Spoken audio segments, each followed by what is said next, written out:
In China, efforts to stamp out corruption have zeroed in on so-called naked officials. That is the name given to corrupt communist cadres who send their wives or children abroad and channel their illegal profits out of the country. The issue is not new, but it has become more public after senior politicians targeted in graft investigations were caught hiding wealth abroad. Hong Kong University politics professor Zhu Jiangnan.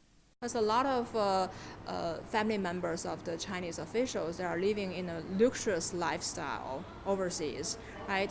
And apparently with the regular salary of government officials, it's hard to afford that kind of life.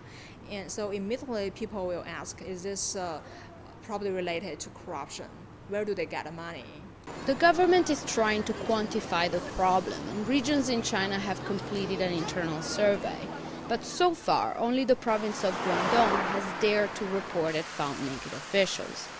The campaign resonates in China, where many believe the government is up against a very widespread practice. There's no official who is not corrupt. They can't keep that wealth in China because otherwise it can all be discovered and taken. In China, because people have only one child, they give their children all their most cherished possessions. In this case, they send them and their wives to live abroad because they feel it would be safer. This is a sign of mistrust in the Chinese system. President Xi Jinping has also urged a change in style for cadres and warned China's youth that being a civil servant is not a money-making career. Such an approach has won him praises in China.